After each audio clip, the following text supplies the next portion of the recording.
آدمی مسجد میں بیٹھا تھا، نماز بھی پڑھتا رہا اور بڑا رو رہا، بے انتہا عاجزی اور گڑ گڑا کے رو رو کے اللہ سے مانگ رہا تھا۔ تو اتفاق ایسا ہوا کہ وہاں پر ایک اللہ کے ولی کا گزر ہوا، انہوں نے دیکھا کہ بیچارے کا حال بہت بالکل نازک ہو چکا ہے، تو بہرحال انہوں نے ساتھ بیٹھے تسلی کی، حال حوال پوچھا کہ کیا بات ہے۔ اس نے کہا حضرت کیا پوچھتے ہیں، میرا اوپر اتنا قرض ہو گیا ہے کہ میں سارا گھر بیچ دوں، جائیداد بیچ دوں، زمینیں بیچ دوں، قرض نہیں اتر سکتا، اور میں شریف آدمی ہوں، کوئی مانگنے والا آ جائے تو میں تو پھر شرم سے ڈوب جاتا ہوں، کیا کہوں اس کو۔ آپ نے فرمایا بھائی یہ کوئی ایسی بات تو نہیں ہے، میں تمہیں ایک دعا سکھلاتا ہوں، اس دعا کو تم روز صبح و شام ہر نماز کے بعد اور خاص طور پہ تہجد کے وقت 2 رکعت صلاۃ الحاجہ پڑھ کے اس دعا کے ساتھ دعا کرو۔ یہ تو مسئلہ ہی کوئی نہیں ہے، کیا مسئلہ ہے، خزائن السماوات والارض کا اللہ مالک ہے۔ تو انہوں نے جو دعا بتلائی نا وہ کیا تھی کہ یا علی یا عظیم یا علیم یا علیم، اللہ کے نام، یا علی یا عظیم یا علیم یا حلیم، اللہم انک ملیک مقتدر ما تشاء من امر یکون، اللہم اسعدنی فی الدارین، اللہم اقض عن الدین۔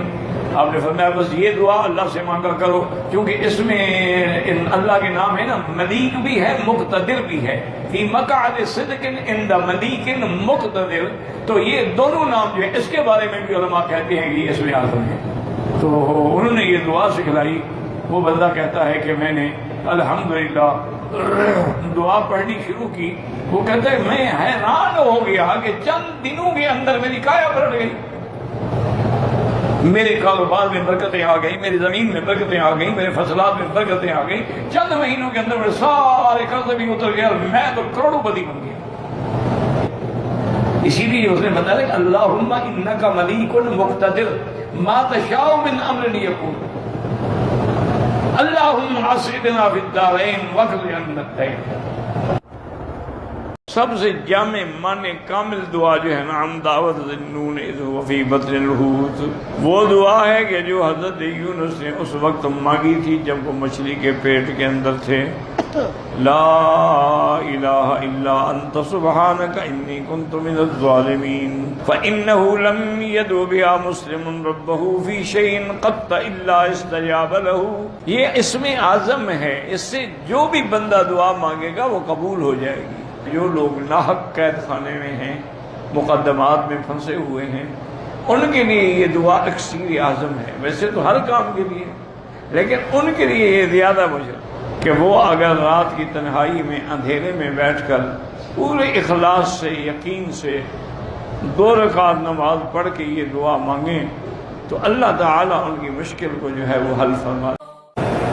کہتے ہیں جی کہ حبیب الرحمان کے کاروبار کے پتہ نہیں کیا دعا کر دیں، بے روزگار، بھئی بے روزگار ہو تو اللہ نے وعدہ کیا ہوا ہے کہ اللہ کا وعدہ ہے کہ ما من دابۃ فی الارض الا علی اللہ رزقها، زمین پہ کوئی بھی چلنے والی جاندار چیز کے رزق کا ذمہ دار اللہ ہے۔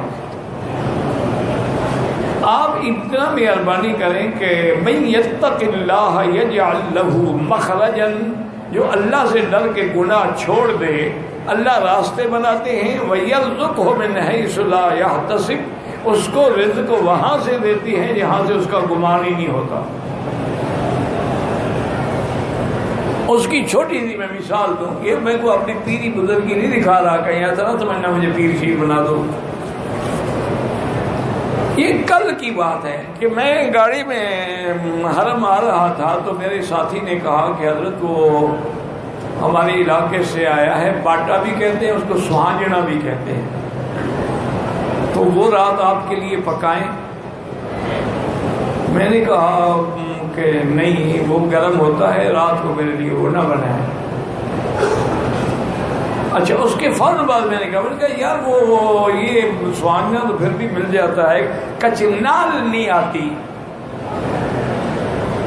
اچھا، یہ دونوں چیزیں جو ہے نا ہماری سرائے کی پٹی ملتان ایریے میں اور کہیں نہیں ہوتی۔ تو اس نے کہا کہ جی انشاءاللہ ابھی دیکھتے ہیں کوئی بندے ملتان سے آنے والے ہیں تو ان کے دن میں لگائیں گے کہ وہ آپ کے لیے کچنال لے آئیں. میں کہا ٹھیک. آج عصر کی نماز پڑھ کے میں بیٹھا تو میرے پرانا دوست ہے کہ ساتھ وہ آیا اور شاطر پکڑنے گیا. یہ کیا کہتے جی کچنال لایا ہوں آپ کے لیے.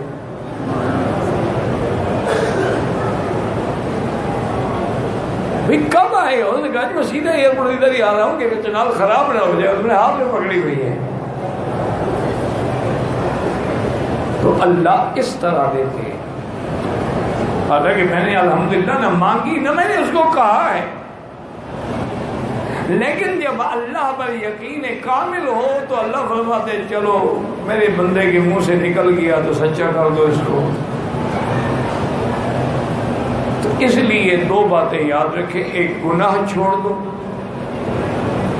جب تک گناہوں میں رہو گے کبھی نہ اطمینان قلب ہوگا نہ رزق حلال ہوگا. اور ہمیشہ دیکھو نا آگ ہو، آگ پر پیٹرول ڈالو آگ بڑھے گی، کم تو نہیں ہوگی نا. یہ آپ کا جو حسینوں سے عشق بازی ہے نا اس سے آگ بڑھتی ہے، ٹھنڈی نہیں ہوتی. پیشاب سے کبھی کپڑا نہیں دھویا جاتا. آپ توبہ کریں، گناہ چھوڑ دیں اور استغفر اللہ الذی لا الہ الا هو الحی القیوم واتوب الیہ. یہ 2000 دفعہ روزانہ پڑھیں. ہر نماز کے بعد 2 تسبیح پڑھ لیں. مشکل کیا ہے؟ انشاءاللہ آپ دیکھیں گے آپ حیران ہو جائیں گے کہ رزق کہاں سے آئے. اسی طرح ایک صحابی فرماتے ہیں کہ میں بڑا ہی اداس تھا، غمگین تھا، پریشان بیٹھا تھا کہ حضور پاک تشریف لائے. فرمایا کیا بات ہے، کیوں غمگین؟ انہوں نے کہا حضور ایک تو قرضہ بہت ہو گیا ہے اور وسائل رزق بھی نہیں رہے ہیں کہ میں کب آ کے قرض ادا کروں. آپ نے فرمایا اللہ کے بندے یہ کیا مشکل ہے، میں تمہیں ایک دعا بتلاتا ہوں پر اس کو یاد کر لو. اللہم انی اعوذ بک من الہم والحزن واعوذ بک من العجز والکسل واعوذ بک من الجبن والبخل واعوذ بک من غلبۃ الدین وقہر الرجال. اور میں 3 دفعہ صبح 3 دفعہ شام کو پڑھ لیا کرو. صحابی کہتے ہیں میں چند دن پڑھا تو سارے ہم غم قرضے سب کچھ ختم، اتنی دولت آنے لگی میں حیران ہو گیا. صرف یہ دعا 3 دفعہ صبح 3 دفعہ شام. مشکل کیا ہے؟ ایک اور صحابی نے شکایت کی تو انہوں نے کہا حضور میرا کاروبار تباہ اور جو کاروبار کرتا ہوں برکت نہیں ہوتی. ہر گھر میں کوئی مشکل بات نہیں ہے.